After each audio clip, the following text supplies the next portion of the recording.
Hello, welcome to the podcast. It's Sarah. I have a great business coach here with me today, Mandy. Mandy and I just recently connected on socials. This is like our first conversation. So I'm so excited to share her with you. Mandy, can you introduce yourself? Yeah, I would love to. I'm Mandi Casey, and I'm a life coach and a business strategist. I happen to own a co-working space where I get to work with female entrepreneurs every single day. I run a business mastermind called Elevate. And then I think we have this in common, Sarah. I'm a yoga instructor. Yes. I do that on the side, and I love it so much. And I've been doing it for the last 8 years. That's amazing. Yeah, that was one of the things that I discovered after we found each other. And I was like, of course. Yeah, I yeah. love it so much. How I'm super interested to learn more about how those two go together. But can hmm you tell me first, like how you got into the coaching space? Okay, so it's an interesting story. I was in the middle of a divorce whenever I first sought out therapy, and it terrified me. And as I moved through the process of my divorce, my therapist actually fired me. I was like, "You can do that? You can fire someone?" But she did.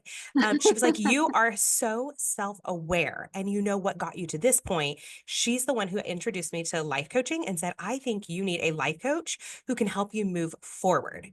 So she introduced me to a couple of coaches. I hired one. And what's interesting, Sarah, is my first coach was like, "Man, you'd actually be a really good coach."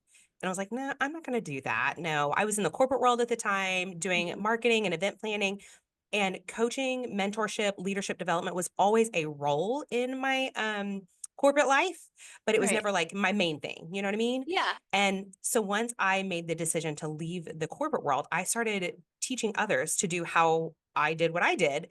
And then a lot of the leaders I had worked with were like, "Wait, there's something different about you, and I want what you have." And so I just started working with them. And then I went through my life coaching certification.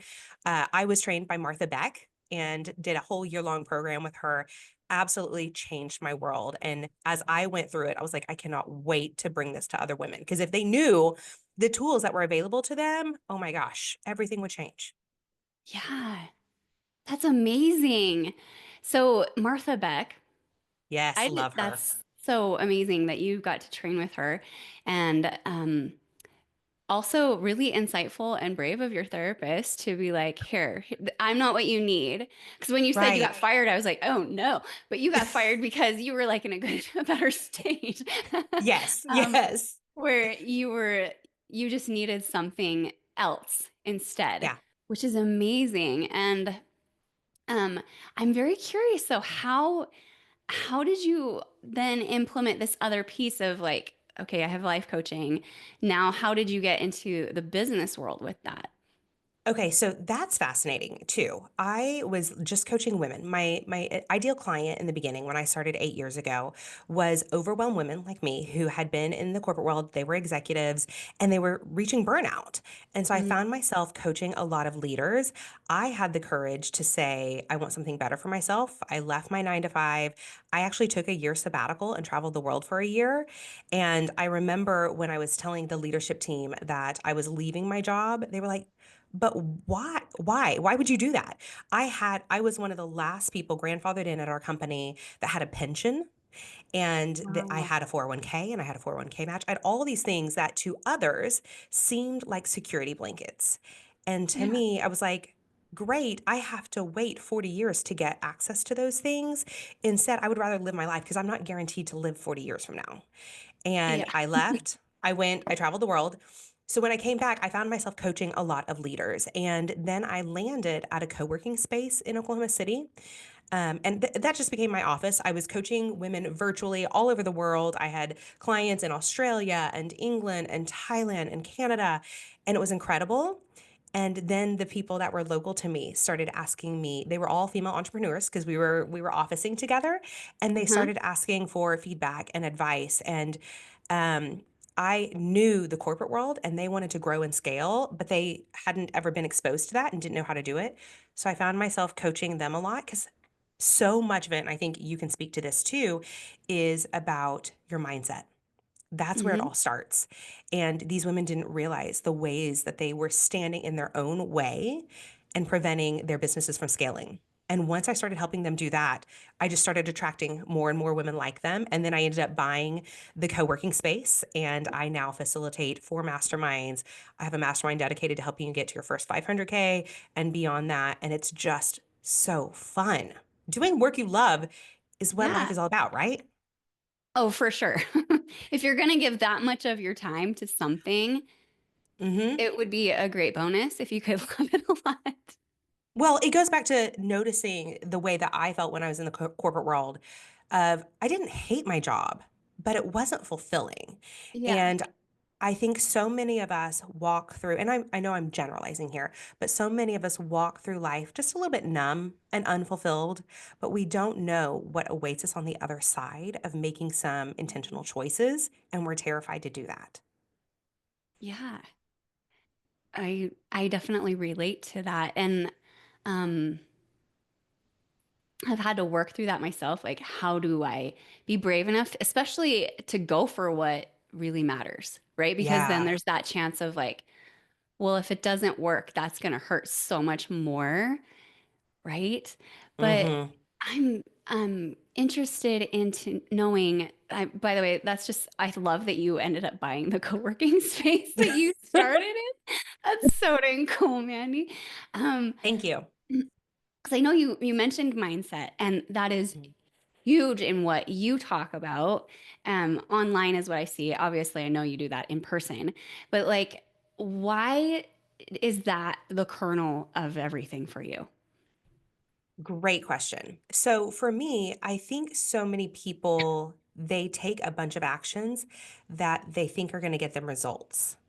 And I know Sarah, you're familiar with the coaching framework that says your circumstances lead to thoughts, those thoughts lead to feelings, feelings lead to actions, and actions lead to results. Hmm. Martha talked to us so much about that when I was going through the coaching space, and I found myself at the time frustrated with certain areas of my life and looking to heal from past relationships and deciding what I wanted moving forward. And it's like I kept taking actions that were familiar to me and I was Yeah. getting more of the same results and I couldn't figure out Uh-huh. why. Yeah. And when I tied the fact that the results aren't related necessarily to the action, but how I think about the action, how I think about the vision that I have for myself, how I think about what's available and accessible to me, everything changed. And once I started realizing it starts in the mind, and then what we believe. We have to believe it in our hearts and like feel it. You talk about embodiment so much Hmm. before we can see it in our hands and in our reality. So, helping women understand that they have to start in the mind first is like my passion. Yeah. I find this so interesting. So, how do you then tie um, this this mindset piece? Because you also love yoga, which is so focused on being in tune with the body. Um, where do those two, like, how do those two coincide for you? Mm. Okay, so it's so interesting you asked that. They intersect for me at the point of your intuition. Ooh, I think, I I, think, yeah, I'll say more about this. I think we are taught from a very young age right, wrong, or indifferent, to ignore that gut instinct. And one of my favorite tools is called the body compass, and it helps people get in tune with their intuition. We think of intuition as like on a scary movie where like the hair on the back of the neck stands up and you know you've got this like serial killer with a knife behind them, right? right, yeah. But your intuition can also show you what is for you and directions Hmm. that you should go. And Yeah. people often ignore that, or they justify it or rationalize it, and they don't realize that that's actually an internal compass. So for me, the marrying yoga and the turning inward and the intentionality with learning to trust your intuition, because those big, bold moves that you want to take in business, your intuitive side has been telling you to do that for a while. Yeah. And you mentally, the mindset piece comes in when you've been justifying or rationalizing why now isn't a good time, or that could never work, or I don't have the money for that, or again, what if I fail? What if everybody hates me? What if it turns out terribly? And so we get stuck in this mind loop. And so for me, it's really about marrying the like inward piece of yoga and learning to Hmm. trust your intuition with the mindset piece of working through what that internal narrative looks like so that you can move forward. Yeah. Okay. I've never thought of that way about intuition being like that intersection. That's so fascinating. I'm gonna have to ponder on that for a while. Yeah, it's so interesting because so much of my work, as you know, is about embodiment, but like Yeah. I really work at the place where the two intersect because I feel like it is more efficient. And it Hmm. sounds like you're also saying like pay attention to what you're noticing inside. Notice also your thoughts, and then real progress happens with both Yeah. of those. Yeah. Tell me, I'm really curious about where you see them intersecting. Oof. This would take a while. Yeah. Through the training that I have, which is called Laban movement analysis, we Hmm. talk a lot about how your inner attitude shows up in the body. Hmm. Hmm. And it's in the energy that you bring, it's in the tension you can feel in your muscles, but it kind of helps me find where my thoughts are because it's a sensation I can feel. Hmm. And Hmm. and I've also learned how to train myself, which I train others, right? Right. Through the same framework that I use of knowing how to just change it in an instant. So that Hmm. it's a change that you make on a physical bodily level, but you also, in order to change that, have to change your attitude, which is your mindset. And Yeah. it's like just attacking both of them at the same time. So, That's so cool. So, one of the things as you were speaking that came up for me was this idea of feeling your feelings like physically. mhm. I think part of what I love about yoga and moving it into your intuition and the mindset piece is that we often don't understand the internal narrative that's going on inside our Oh, head. so often. And we have so many voices coming at us, other people's opinions, our spouse, our boss, parents, kids, that we can't even decipher what's our own voice anymore. And so Hmm. learning the one piece I love in yoga is teaching people to get still. I Yeah. know so many people who hate like a good yin class, which is really slow Really slow. because they're so used to moving all the time and Yeah. there's something that they're running from and they don't like to slow down. But when you slow down, you can start to decipher, is this mine or is this somebody else's? Is this Hmm. my voice? Is this somebody else's? And Yes. that's when you can really let your thoughts start to settle and land and hone in on your own truth. Yeah. And for you, but you're so brilliant. I love your ideas. I love hearing you. For you, what is the value in that, in being able to listen to that? Ooh, I love this. I knew I would love this conversation, Sarah. Um, I think the real value is that you can look up a year from now and know that you're living a life you want for yourself. Mm, I have worked with so many people, men and women, who are like, I don't recognize myself anymore. This is never what I wanted for myself. And we do that because we're trying to please others, our parents, our the legacy they've left for us, our spouse, our kids, their desires, that we yeah. stop listening to ourselves. We ignore that intuitive side that says, no, I do want to go back to work after I have a kid, or no, I want to stay home, or I never wanted to do this. I want to be an entrepreneur, right? We ignore those things and then we look up and we wonder why we feel mediocre. We wonder why we feel Hmm. numb, Yeah. or we then start to numb out. And when you come back to like the stillness and the quiet and the hearing your own truth, and to your point of like feeling it physically, so much of the tension and the stress that we're carrying is manifesting physically. But when we can go inside and turn inward, then we can start to shift the attitude, the mindset, and take different actions, getting us different results. Yeah. So it really, it's the way that you can build a life that you love that is more in tune with who you really are. Yeah, there's a level of authenticity I think that comes with Mhm. it. It's about helping people take down masks Yeah. and let themselves be seen and be heard in a way that maybe they've been terrified to do before. And Hmm. like you said, when you do that, one of the things I found that my clients have been fearful of is if I do that and people see me, what are they going to think? Again, to your point earlier of what if it all falls apart or it's worse? But when you live from this place of authenticity, it's so life giving and fulfilling and joyful. Hmm. We can't even comprehend it. What if on the other side of the thing that you're bumping up against, that resistance is something better than you could have imagined? Yeah. And I think that's what I'm passionate about is when you talk about marrying the mindset and the intuition and the yoga piece of it is helping people come to that space. Yeah. That's so beautiful. Mandy, how do these things inform you personally as a coach and business strategist? Ooh, that is a really good question. How much time do you have? No, I'm kidding. Um, We got a while. Keep going. yeah.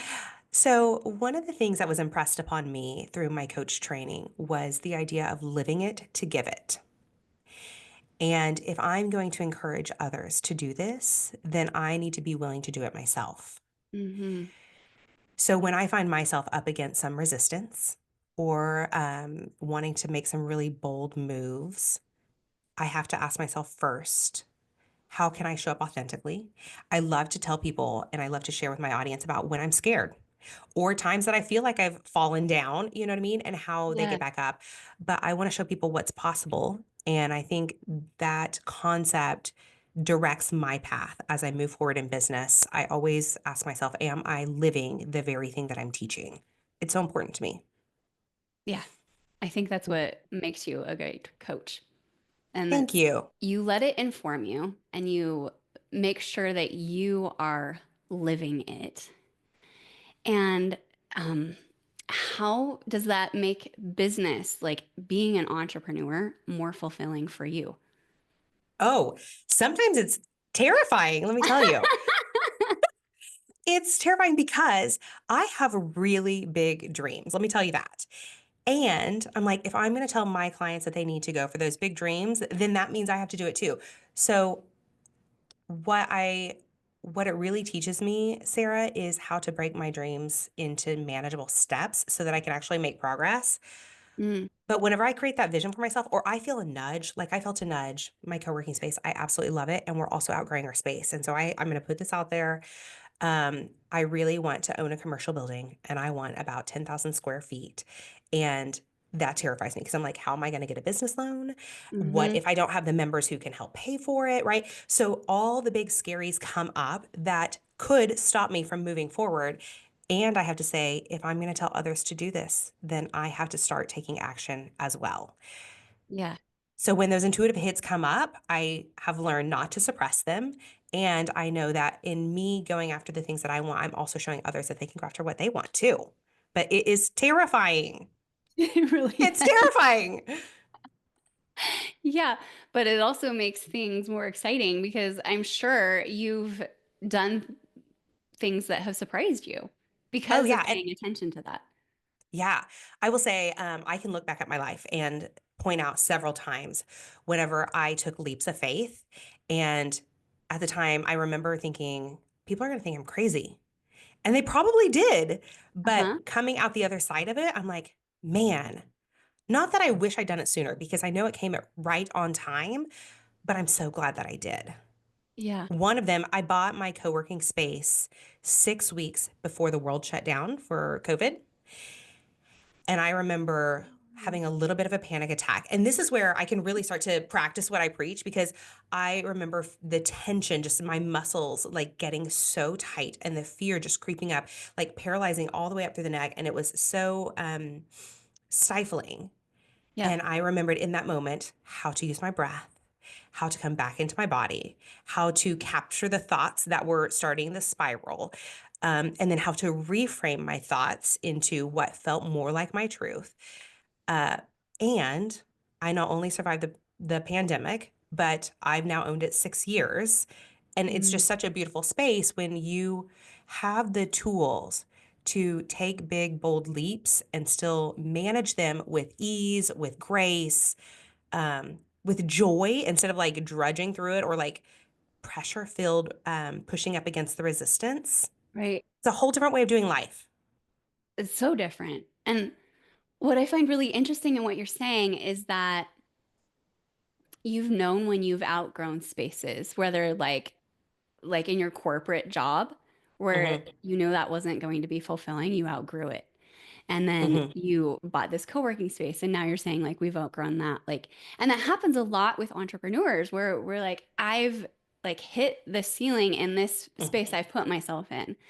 So what would you say to someone who is in that place where they're like, I have another big leap to make and that fear comes up? What would you say to them? Well, the first thing I would encourage them to do is I think our negativity bias has us focusing on the worst possible scenario. And so Hmm. instead, shifting the perspective and getting really clear on what the best possible scenario could be. And then Yeah. I encourage them take that best possible scenario and make it better and then make Ooh, it better again. And we do that 2 or 3 times. And it's like once your mind opens to what is possible and you start to see the thing that's kind of in your way, yeah. really minute, it becomes much more manageable to let it go. I'll give you an example. Will that help? Yeah. Yeah. I would Okay. love it. This is so Okay. interesting. Yeah. So I had a client. A corporate client that I'd been working with for almost 2 years. And they had outgrown the level of service that I could offer them.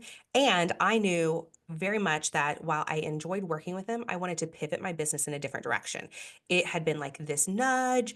And then I started to notice, and this is where I think beginning to notice the intuitive hits and truly in your sense of how your body is responding to things is Hmm. so important is I would notice that when we had a meeting coming up, my body would start to tense up. I would start to Yep. sweat more. You know what I Yep. mean?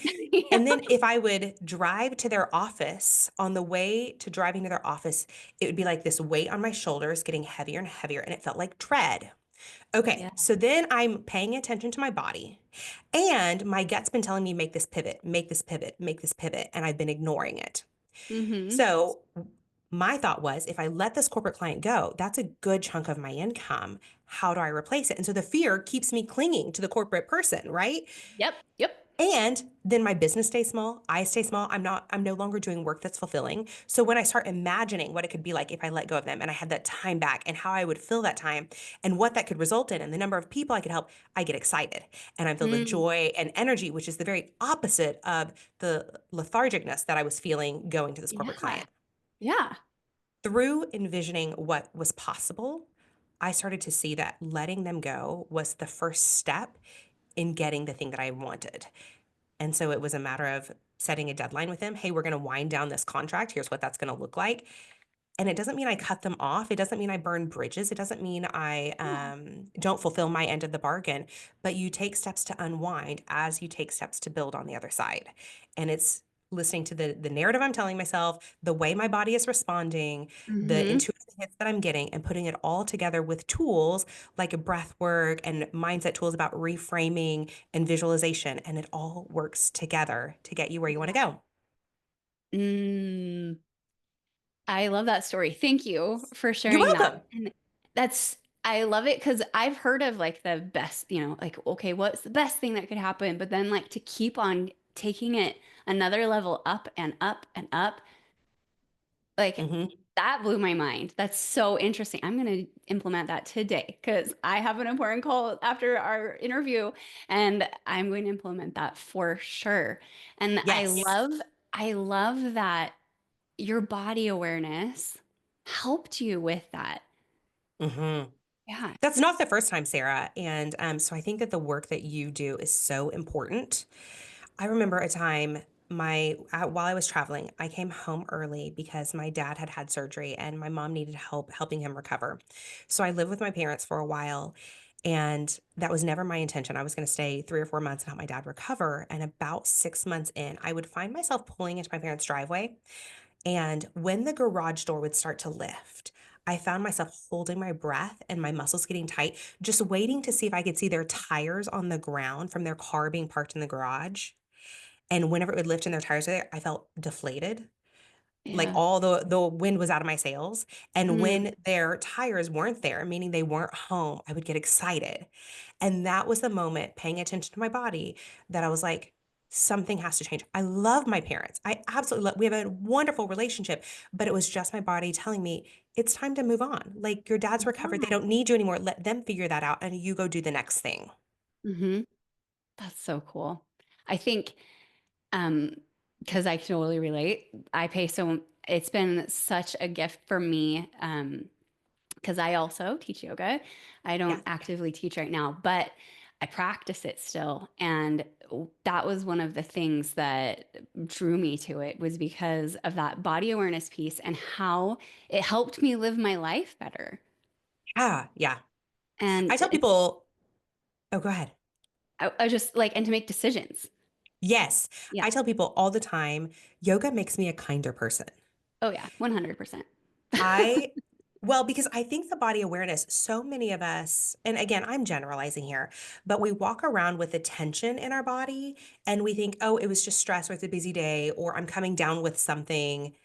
When in reality, your body's just trying to get your attention and say, hey, Yeah. can you listen? Can you pay attention? And Hmm. then when you start to pay attention, everything can shift from there. Yeah. Everything. And Everything. sometimes just paying attention, it like goes away. It's Yes. like, thank you, that's all I wanted. And you're like, really? That's it? Okay, we're good. Like, keep going. Yeah. Yes. Yes. It's amazing. How do you implement? So you said that you use like the body compass frame Mhm. that you have. How else do you implement these two things that you really love with yourself as an entrepreneur? Oh, Mindset, so the awareness. yeah. So I'm a big journaler. Do you journal? Oh, yes. Okay. Okay. So I journal daily and I'm a huge gratitude nerd. I've done a ton of research around gratitude and the links between gratitude and health, gratitude and optimism. So I use gratitude as a way to give gratitude in advance of things coming. And what's Mhm. cool, one of my favorite tools is to be thankful for the things that you want. I also use visualizations daily. So I will sit down and visualize that best case scenario. And then in my visualization, I'll close my eyes and I'll think about an outcome I want, whether that's I have a prospect call and I'm getting ready to go on it. It's like, okay, how do I show up in my visualization? What do I want them to feel? How am I emulating that? And then Right. I think better case scenario. So I'm Uh-huh. visualizing that and I'm telling myself mentally, I'm painting a picture of what's possible so that when I get into that call or into that space, my brain has already told my body and my mouth like what needs to come out, how it's going to happen, and I'm showing up with the energy of something that is possible versus like defensiveness and fear. So I Yeah. use that. I will Hmm. then journal and write out best case scenario. I will give gratitude in advance for the outcome that's happening, for the way that Hmm. I showed up. I do a lot of focusing on myself in that I can't focus. Like, let's go back to the prospect call as an example. I can't Yeah. control what is on the prospect's mind or how the Right. prospect shows up, but I can control myself. And so when I focus on visualizations or in my journaling and putting the mental piece together, I think about me. How am I showing up? Am I showing up in a way that is authentic to the type of leader I want to be? Am I showing up in a way that emulates warmth and inclusiveness and acceptance and authenticity? And when I do that, my outcomes tend to be better. But whenever I just go into it without prepping in advance, it feels Yes. haphazard and all over the place, and I Hmm. feel disheveled. So it's the preparation from an Yeah. entrepreneur perspective that leads to the outcomes I want. Yeah. 100%. I totally agree with you.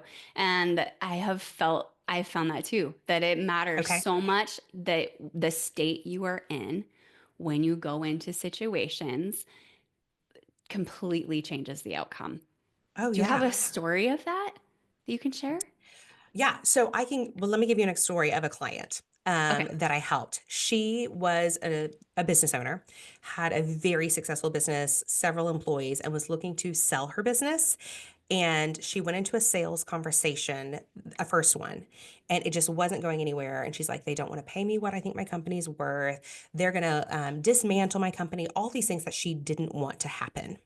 And so we spent a couple of weeks talking about the outcome she wants, making them better, making them better.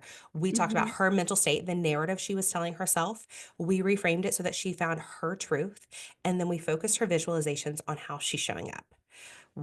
because what we realized in kind of uncovering some of the stuff is that she was going in defensive because she was feeling bad about selling her company. She was having some sadness and some guilt around it. So once we were able to Oh, deal with those things, then it changed the energy she was bringing to the conversation, which was much more open. Her body language changed, her tone of voice changed, and therefore the person on the other side was responding better to the energy yeah. she was bringing to the conversation.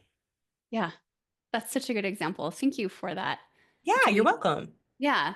I think that, and I'm sure you can agree with, because you do so much business strategy with others and coaching, is that oftentimes that's a neglected piece Yes. that of like, what am I literally embodying as I'm going into things?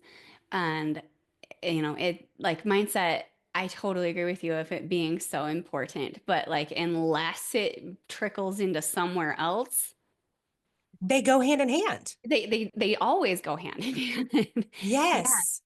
that's And so I think you're right. Sometimes we just focus on the mindset piece of it, which mhm, is important because getting huge. into the embodiment piece, like they go together. And if we don't really shift our energetic piece and think about how we're showing up and what energy we're bringing into the room, what our body language is like, we don't change the whole dynamic of the conversation. It's just so refreshing to talk to another person who is in business who loves body awareness, who's aware of like the energy you're bringing to things and body language. Like I don't often get to speak with others who understand that. And so I'm just like, oh, I love this too. I love this too. people. I think, Sarah, it's a foreign concept for a lot of people. Yeah. And you're right, they don't have the self-awareness Yeah. to understand um, how their energy is projected onto other people. And that's Yeah. where it starts. Hmm. We Yeah. all know that one conversation where you walk into a room and you feel the tension or you think people are talking about you. It's that Yeah. same kind of concept, but you have to think about, do other people walk into my conversations and feel that? What do they feel when they walk into a room and I'm Mhm. talking? And Yeah. what am I giving off? You know what I mean? Yeah, for sure. And like, how important is that for a leader to be aware of that? Oh, I think it's crucial for a leader. You can make or break morale with your energy. You can make or break goals with that. Because if you're a leader who comes off as defensive, aggressive, resistant, right? Then your team is going to feel like they are walking on eggshells all the time. That's a term I hear all the time. It's like I'm walking on Mhm. eggshells. Yep. Ryan Leake, have you heard of Ryan Leake? No. Oh, he's phenomenal. You should look him up. He's phenomenal. Okay. I Um, will. he talks about this concept of what is it like to be on the other side of your conversation? Mm. Meaning, the other side of my words, the other side Yeah. of my tone of voice, the other side of my body language. And when you can pause and think about that, you're like, oh. And I've worked with some leaders who were like, I wouldn't want to work for me. And that Yeah. awareness changes everything. And then Everything. there's some work that they have to do at that point, right? Because they have created this morale in their company or in their department, their organization that is a little bit fear based, a little bit walking on eggshells. And so if you like flip a switch, people are gonna be like, something's going on. So it's an Hmm. unraveling, like a peeling back layers and an unfolding, undoing of the work that had been done. So we've got to do it a little bit at a time. So again, we're not jolting the people around him and they're Hmm. realizing this change is long term. This Right. new version of him is here to stay. It's not just like a good day versus a bad day. It's an interesting dynamic as a leader and something that they definitely need to be aware of. Yeah. How has that awareness for you? Like, how does that affect whether in your coaching or in your co-working space? Like, how do you implement that yourself? Oh, that's a good question. I think for part of my co-working space, I'll say, is thinking about the environment that I create when I Mhm. facilitate masterminds. Um, how am I coming off? So I often ask myself before I go into a conversation or a mastermind, like, what energy am I bringing? And if today is a good day or bad day, what can I do to adjust my attitude before having that conversation? Because they don't need the brunt of what I just dealt with in traffic or, you know what I Yeah. mean? That kind of thing. Um, I'm trying to help entrepreneurs grow. And if anything, I can end up hindering their own growth just because I'm projecting that onto them.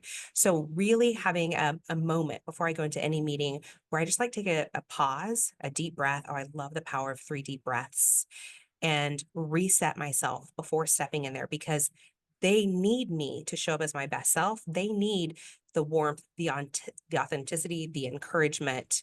And if I don't bring that, I might be doing more harm than I am good. Yeah. I love it. What I'm hearing from you, um, it's interesting because I think you talk about bringing authenticity Hmm. and you're doing it on purpose though. I think Mm, sometimes people think if you're doing something on purpose, it's not authentic. Like if you've planned it and decided it, that it's like, wasn't that fake then? mm, But but how do you then do that? And it actually is authentic. that is such a great point. I hadn't considered that. You're right. I don't think about it as on purpose necessarily. I think about it as being intentional with my words and actions Mm, and just making sure that the two align. yes. Um, How do I wrestle with that? That's a good question. I would say, here's the thing. When people get to know me, whether it's online or in person or Yeah. via Zoom like this, making Hmm. sure that everything matches. That's what authenticity is to me, is that it doesn't matter if you run into me at the grocery store or at Target or here at the Yes. co-working space or at a conference, you're going to get Yeah. the same version of me.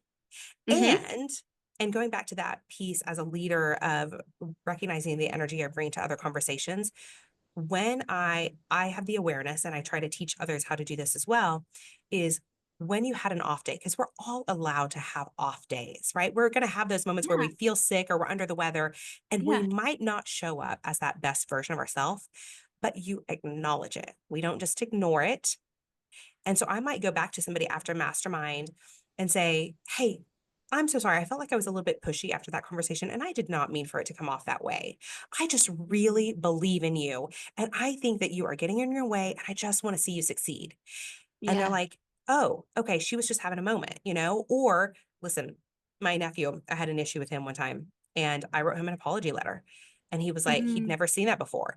But it's even when I have off days, Yeah. still showing up as myself and showing people I can be vulnerable and I can admit and own the role that I played. Yeah. And I'm going to do better going forward. And then my words and actions align and I show up differently. Mm, I love that. So just this alignment being that's what's authentic. I think so. I think you're right. Yeah. That's where it takes it from rehearse kind of prepared speech to that authentic piece. Yeah. That's awesome. Yeah, And thank you for sharing examples of where that's shown up for you. you're And welcome. you mentioned your mastermind. Yeah. Yeah. Can you talk?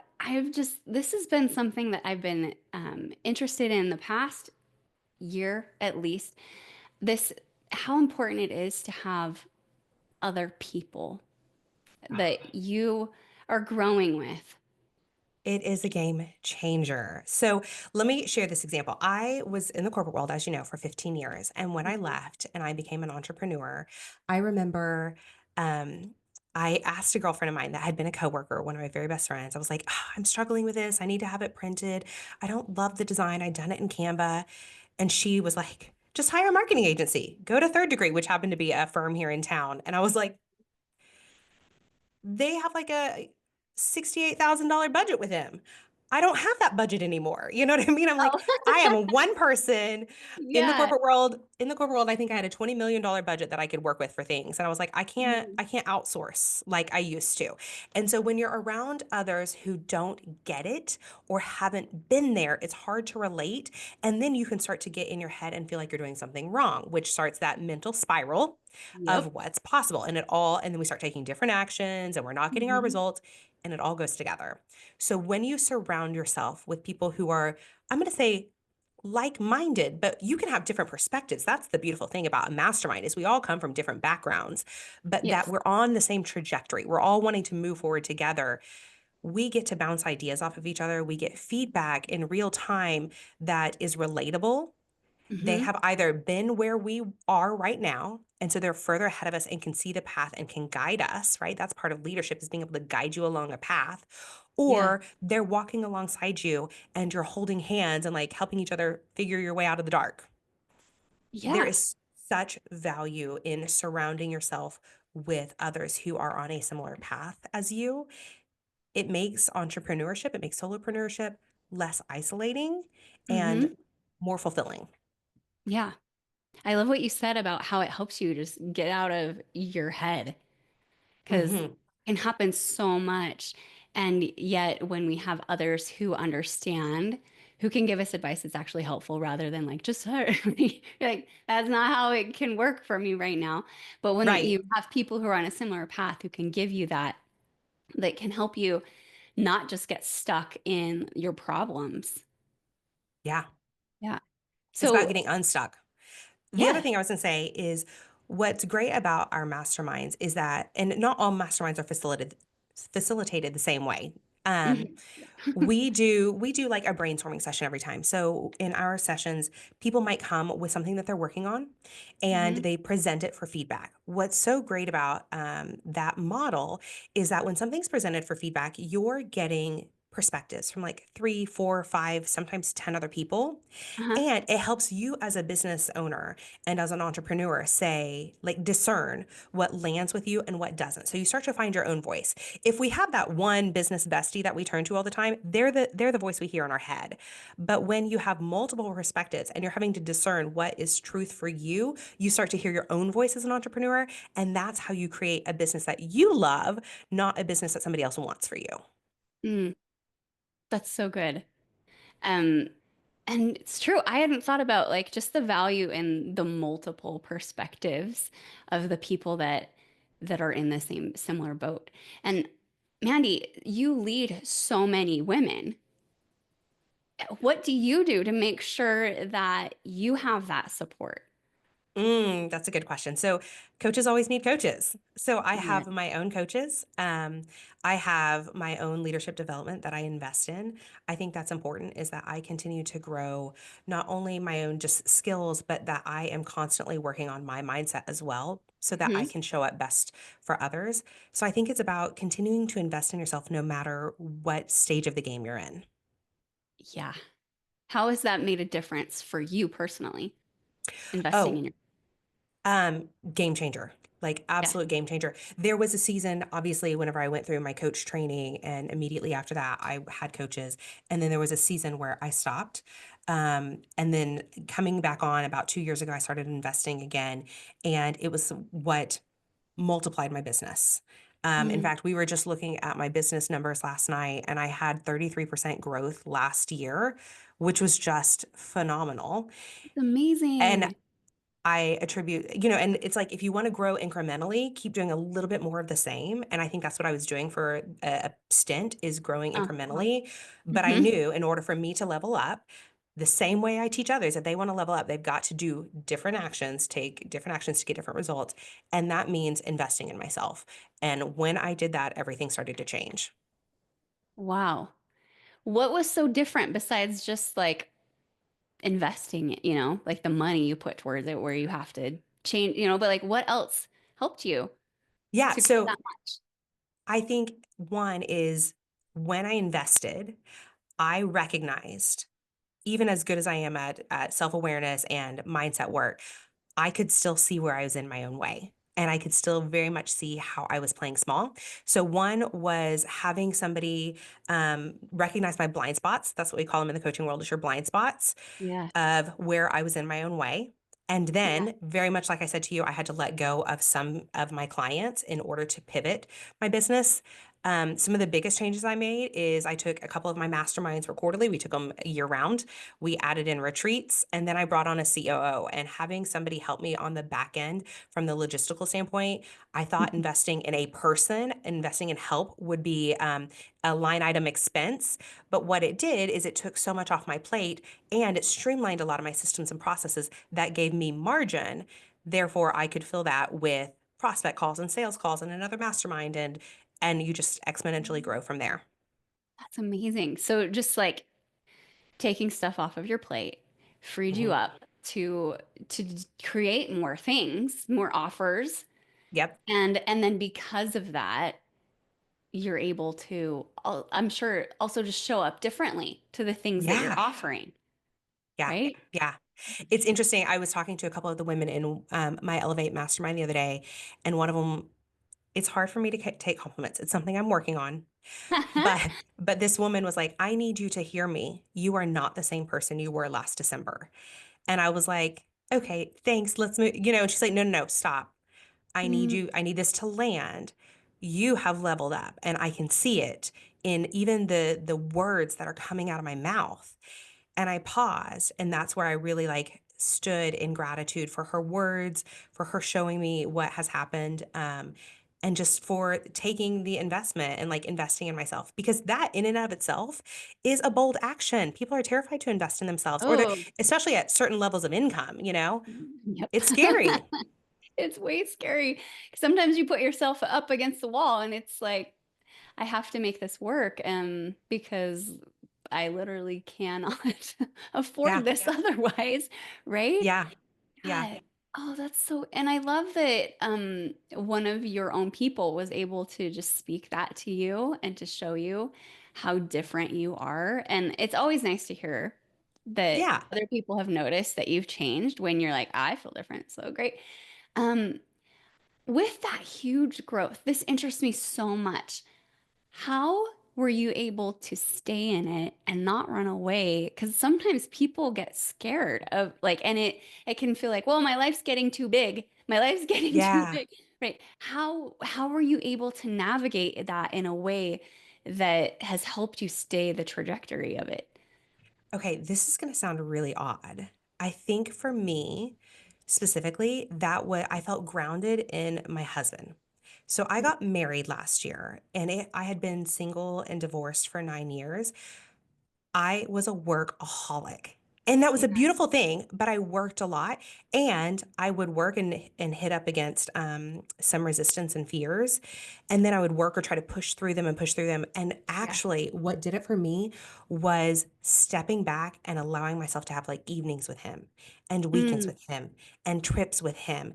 And yes. when I pause and I teach a vision boarding workshop and I was just teaching this last week.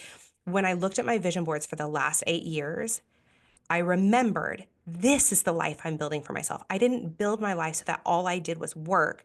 I built my Yeah. life so that I could travel and enjoy. And my niece and nephew, we have a snow day here in Oklahoma today, and they came over last night, like unannounced. They're doing virtual work at home right now. I And I love was like, that.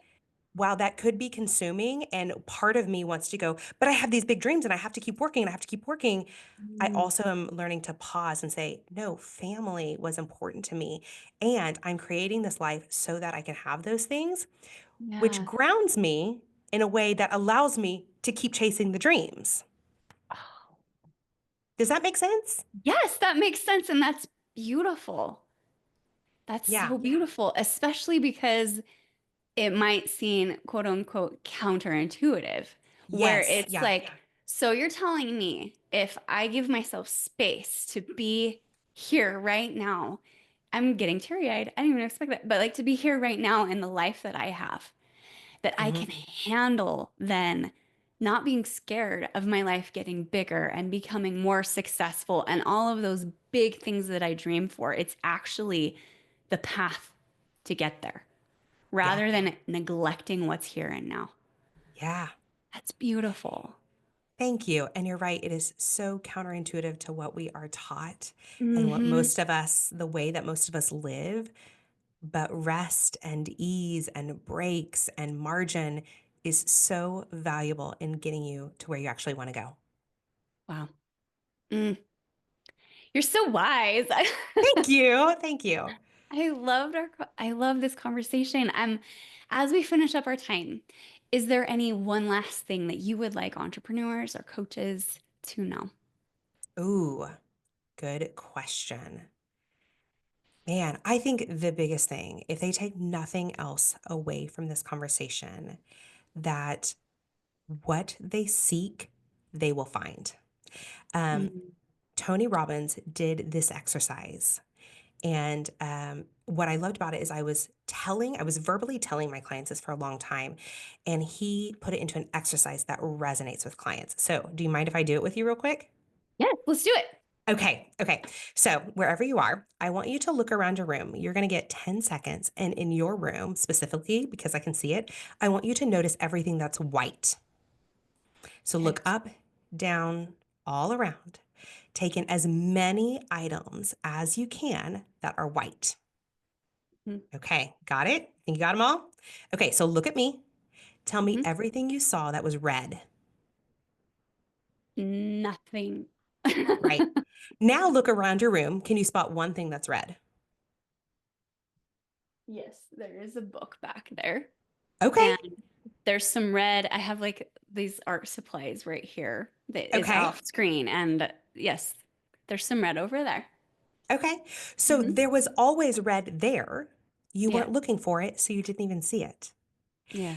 And I think when we go back to mindset and intuition and the energy that we're bringing to conversations, it's like what you want is probably already there, but you're so focused on everything that you don't want or you don't have that you're not seeing what's right in front of your face. Mm, And so what you seek, you will find.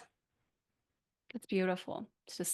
It's the glasses we put on basically, Absolutely.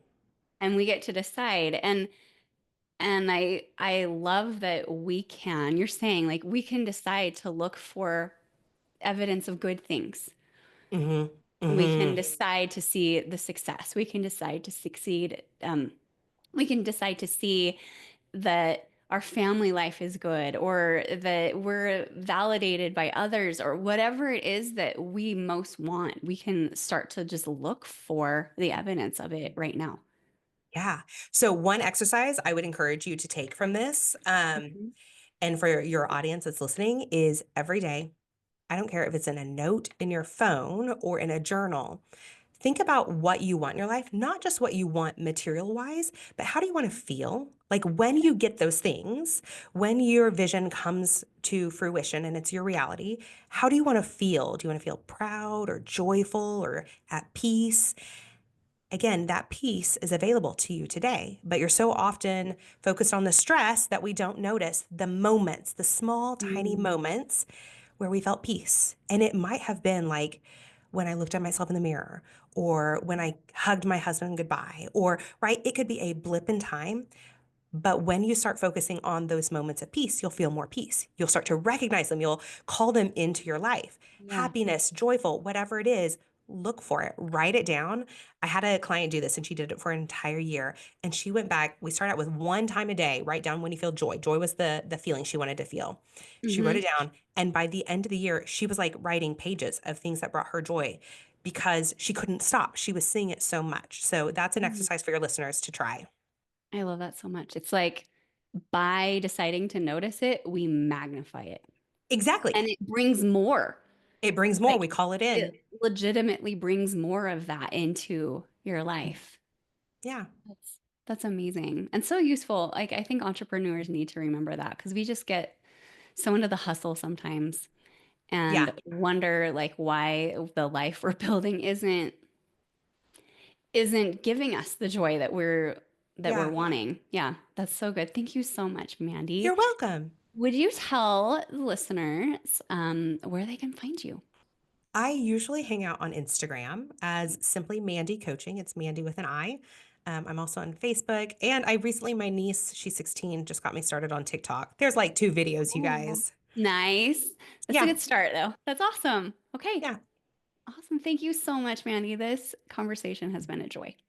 Good. I'm so glad. Thank you for having me. Thank you.